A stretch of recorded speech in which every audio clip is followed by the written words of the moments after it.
In the early days of the Christian movement, there was a young disciple named Stephen.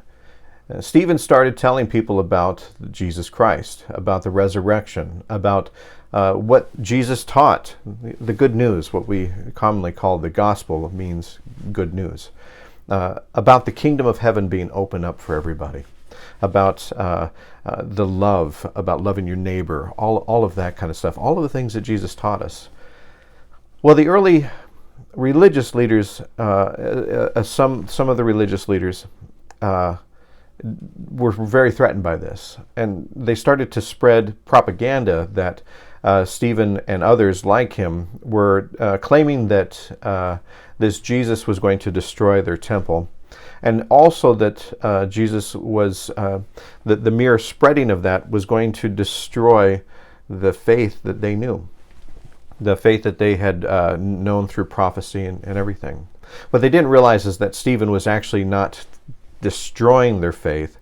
What Stephen was actually talking about was truly the fulfillment embedded in their faith throughout the prophecies and hundreds of years of biblical teachings, that all of the things were leading to Jesus.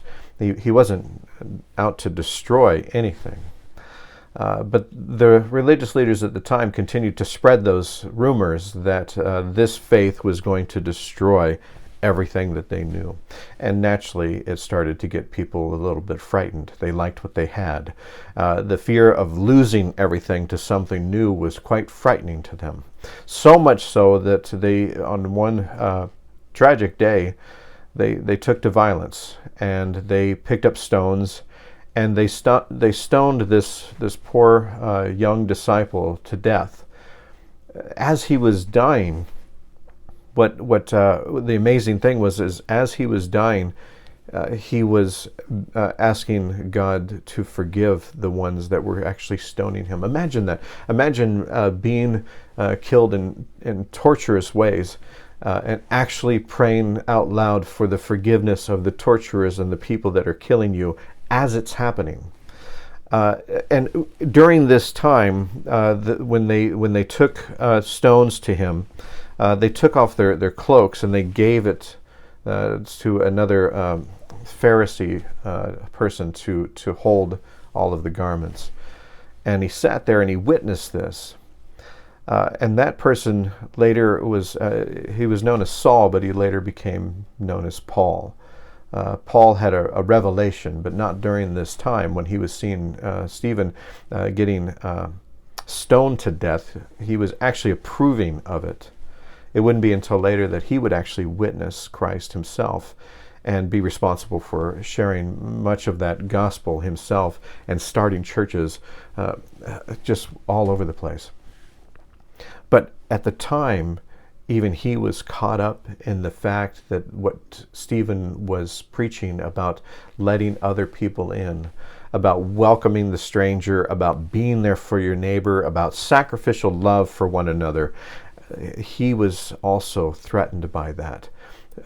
So much so that he bought into all of that propaganda. He bought into all of the things about that their faith was going to be destroyed. It wouldn't be until later that he got it, that this was a fulfillment of that faith. It's amazing how that tool, that simple tool of when we fear something and we spread untruths about that, how much people can be bought into that.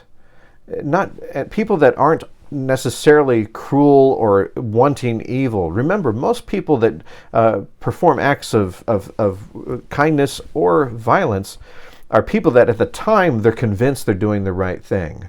That's the trick about the whole thing. That's what gets into our minds, is that we think that by hurting somebody, we're actually doing the right thing.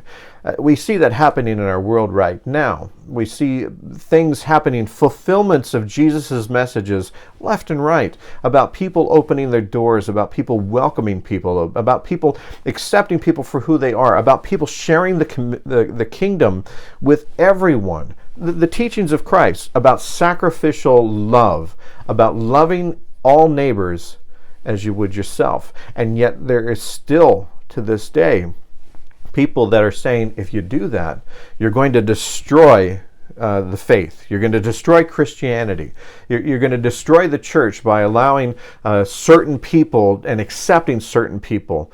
That message that got Stephen killed is still, to this day, being spread, and people are still continually being hurt.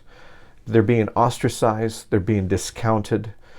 They're being hated by people that are buying into the fear that if you let certain people be part of this kingdom of heaven, that it will destroy everything, as if Christianity is that fragile in the first place.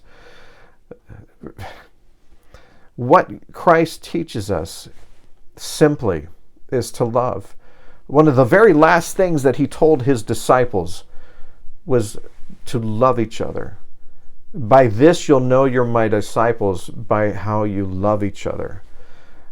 Continually throughout his ministry, Jesus taught the message of love, the message of acceptance, the message of just being there for one another, helping one another. If we are fearful that allowing people to come into our church and loving them as they are, if we're fearful of that, then what we're fearing to be destroyed is not Christianity in the first place. Because Christianity in the first place is that message of love. It is that message of kindness. I think about Saul, who became Paul, and I think if only he grasped that a little bit earlier, maybe he and Stephen could have actually started some churches together. Maybe they could have spread that message. Paul, who would have this revelation later on, would be the advocate of opening the doors to people that were considered pagan. And his message of love and kindness has even evolved to this day of even more love and kindness. That message of Christ continues to grow and expand as Christ wanted it to. For all nations, to spread throughout the world, to allow people to know that they are loved. That's not a threat. It's not anything that we should be bothered by. It's actually something we should celebrate. You are loved just as you are. Christ loves you just as you are. Accept that and know that Christ also loves them just as they are. Love God, love yourself, love your neighbor.